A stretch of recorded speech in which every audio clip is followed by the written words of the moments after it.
નમસ્કાર દર્શક મિત્રો, હું જપન શાહ, કાનમ એક્સપ્રેસ ન્યૂઝમાં આપનું સ્વાગત છે. જોઈએ આજના મુખ્ય અને મહત્વના સમાચાર. નમસ્કાર દર્શક મિત્રો, કાનમ એક્સપ્રેસ ન્યૂઝમાં હું પત્રકાર રમેશ. સમાચારોની વાત કરીએ તો ભરૂચ જિલ્લાનો જંબુસર તાલુકો અને જંબુસર તાલુકાનું સારોદ ગામ. દર્શક મિત્રો, થોડા દિવસ પહેલા સારોદ ગામના એક આગેવાને સારોદની જે સાર્વજનિક હાઈસ્કૂલ આવેલી છે, ટ્રસ્ટથી ચાલી રહી છે, ટ્રસ્ટ દ્વારા એનું સંચાલન કરવામાં આવી રહ્યું છે, ત્યારે કંઈક વિદ્યાર્થીઓનું ભાવિ કથળ્યું છે. કંઈક શિક્ષણ બાબતે પ્રશ્નો ઊભા થયા છે, સંચાલન બાબતે પ્રશ્નો ઊભા થયા છે, એવા ગામના આગેવાનો દ્વારા આક્ષેપ કરવામાં આવ્યા છે. ત્યારે આપણી સાથે સારોદ સાર્વજનિક હાઈસ્કૂલ ટ્રસ્ટના જે પ્રમુખ છે એ જોડાયા છે. એમને પૂછીશું, શું નામ આપનું? સાદિક મોહમ્મદ ઇસ્માઇલ મારી. કેટલા વર્ષથી આપ પ્રમુખની જવાબદારી ટ્રસ્ટમાં નિભાવો છો? મારી 20 વર્ષ પહેલા પ્રમુખમાં હિત વ્યક્તિ 20 વર્ષથી બેસી ગયો છે અને કોઈ દાદાગીરી કરીને કોઈને પેસવા દેતા નથી. તમારી સ્કૂલનું જે આ વર્ષે ધોરણ 10 નું બોર્ડનું પરિણામ આવ્યું, એ પરિણામની અંદર 44% પરિણામ છે અને 59 વિદ્યાર્થીઓ ફેલ થયા છે. તો આ બાબતે કેમ આવું? એ લાપરવાહી છે ને પ્રમુખની ને શિક્ષકોની. ટ્રસ્ટના પ્રમુખ તો તમે જ છો, તો એમાં તમને શું કોણ જવાબદાર લાગે છે, શિક્ષકોનું શિક્ષણ કે ટ્રસ્ટ? ટ્રસ્ટ જવાબદાર, પણ ટ્રસ્ટમાં કઈ કોઈ સભ્યને કે કોઈ પ્રમુખને અંદર પ્રવેશવા ના દીધા. બરાબર. એ તાહિદ વ્યક્તિ જ આ કામ કરે. શિક્ષકો એવું કહી શકાય કે શાળાનું પરિણામ કથળ્યું છે અને શિક્ષકો જે છે એ એમની જે લાયકાત પ્રમાણે ભણાવી રહ્યા છે કે પછી કેવું લાગે છે? બધું લાયકાત હાની યાર, હા, બધું જેવું જ ચાલુ રહેલું છે. ભવિષ્ય જે શિક્ષક જે વિદ્યાર્થીઓ હોશિયાર હોય તે તો પોતાનો ટકા લાવી શકે છે, બરાબર. બાકીના વિદ્યાર્થીઓ પર કોઈ ધ્યાન જ નથી. એમાં પણ આક્ષેપ કરવામાં આવ્યા છે સાદિકભાઈ કે જે ટ્રસ્ટીઓ છે એમના દ્વારા રેગ્યુલર સભા બોલાવવામાં નથી આવતી, વાર્ષિક સાધારણ સભા બોલાવવામાં નથી આવતી, કોઈ સભા બોલાવી નથી કે કોઈ મીટિંગ બોલાવી નથી. આજ 20 વર્ષથી કોઈ મીટિંગ નથી બોલાવી કે કોઈ સભા નથી બોલાવી કે કોઈ હિસાબ આપ્યો નથી. શિક્ષકોને પૈસા લઈને ભરતી કરવામાં આવી છે એવો આક્ષેપ છે. હા, શિક્ષકોને ભરતી લેવામાં આક્ષેપ છે. પૈસા લઈને ભરતી કોણ છે? આચાર્ય શહેનાઝ અયુબ બાપાના. હા હા. એ આચાર્ય કેટલા સમયથી છે બેન? 1.5-2 વર્ષથી છે. લાયકાત ખબર છે? લાયકાત એ ડિગ્રી વગરના છે. અને બીજા શિક્ષકો બીજા બે શિક્ષકો ડિગ્રી વગરના લેવાયેલા છે. બરાબર બરાબર. અને બીજા શિક્ષકો છે જે અરશદ સાહેબ છે, એક શોકત સાહેબ છે કાવલીના. બીજા જ્યારે પરિસ્થિતિ છે ત્યારે આપે કોઈ રજૂઆત કરી હોય, કોઈ જગ્યાએ અરજી કરી હોય શિક્ષણ વિભાગમાં કે ચેરિટી?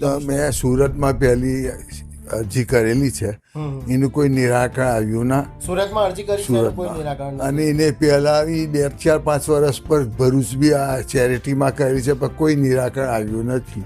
શિક્ષણ વિભાગ અને બીજું કે ડીઓમાં બી રજૂઆત કરી છે, પણ કોઈ પરિણામ આવ્યું નથી. એટલે શિક્ષણ આ બાબતે કથળ્યું એવું કથરેલું છે. બરાબર.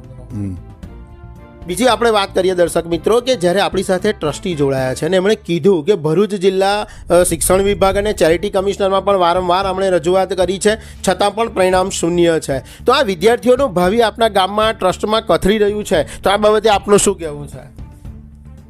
એ માટે એવું કે અમારે હવે આ વિકાસ મંડળને બરખાસ્ત કરીને નવું વિકાસ મંડળ બનાવવું છે. બરાબર છે.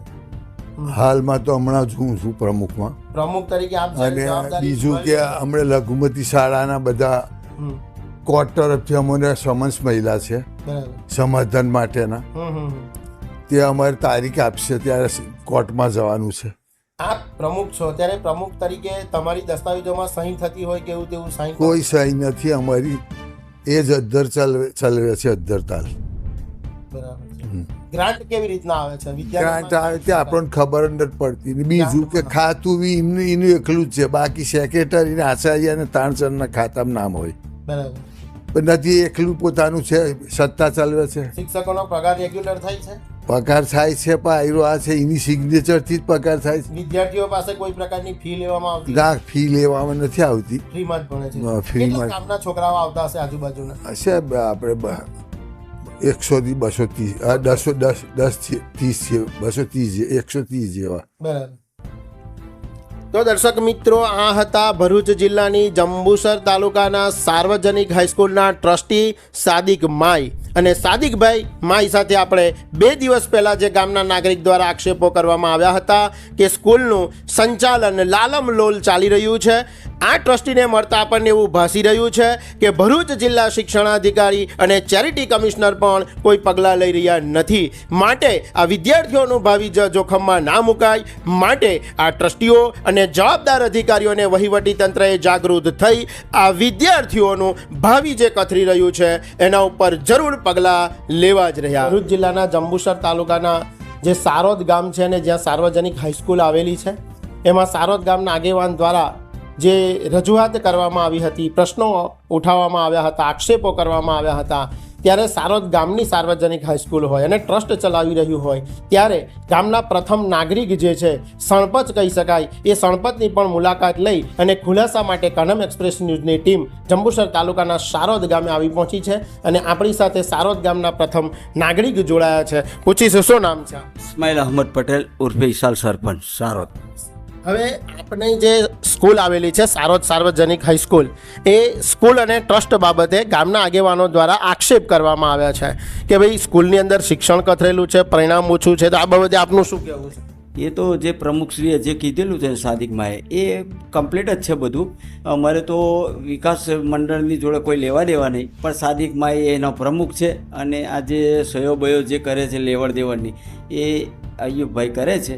હવે એ પ્રશ્ન એમનો જ છે, આપણો તો છે જ નહીં. એટલે આટલું જ કહેવા માગું છું. ઈશાલભાઈ, એવું છે કે આ સ્કૂલનું ભાવિ કથળતું હોય, 59 વિદ્યાર્થી ફેલ થતા હોય અને 44% રિઝલ્ટ હોય, ત્યારે એવા આક્ષેપો થયા છે કે ભાઈ સણપતની પણ જવાબદારી બને છે અને આ ટ્રસ્ટ આ રીતે ચાલી રહ્યું છે તો સણપતે પણ રજૂઆત કરવી જ રહી. આ વિશે અમે આપણે સુરત અમે એક એપ્લિકેશન બી આપી હતી, ભરૂચ ડીઓમાં 3-4 વાર જઈને અમે એપ્લિકેશન આપેલી છે, પણ આજ દિન સુધી અમે કોઈ તકેદારી રાખી નથી. શિક્ષણના અમારા જે મીડિયા મારફતે અમે જે શિક્ષણ સમિતિના જે કોઈ લાગતા વળગતા હોય તેમને કહેવું છે કે આની ઝીણવટ તપાસ થવી જોઈએ અને આ જે પ્રમુખ પદ છે તે અને આ આખું મંડળ છે એ પૂરું થઈ જવું જોઈએ.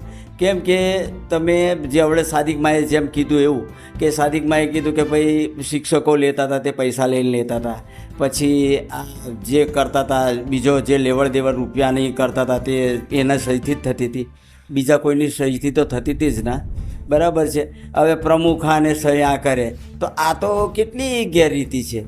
અને આ માણસ જે સાદિકમાય છે એ તો લગભગ ના જ કહે છે કે હું પ્રમુખ છું, પણ 20 વર્ષથી મારે 20 વર્ષથી આવું છે મારે. તો આ બધું પ્રમુખને જોવું રહે નહીં અને આ જે આપણે બની બેહેલા જે પ્રમુખ છે તેમની ઉપર કાયદેસરની કાર્યવાહી થવી જોઈએ. બસ આટલું મારું કહેવું છે. બિલકુલ. દર્શક મિત્રો, જોયું કે આપણે આ સાર્વજનિક હાઈસ્કૂલના ટ્રસ્ટના જે પ્રમુખ છે સાદિક માઈ સાથે પણ મુલાકાત લીધી, ગામના સરપંચ સાથે પણ મુલાકાત લીધી અને એમણે પણ જણાવ્યું કે અમે આ સ્કૂલના જે પ્રશ્નો છે, બાળકોનું ભાવિ અને શિક્ષણ જે કથળ્યું છે એ બાબતે ચેરિટી કમિશનર સુરત, ભરૂચ જિલ્લા શિક્ષણાધિકારીની પણ રજૂઆત કરી છે, છતાં પણ પરિણામ શૂન્ય છે. આ હતા ભરૂચ જિલ્લાના જંબુસર તાલુકાના સારોદ ગામના સરપંચ ઇસ્માઇલ પટેલ. જોતા રહો Kanam express news Jambusar. Cameraman Shivprasad Jambu સાથે રિપોર્ટર રમેશ પર.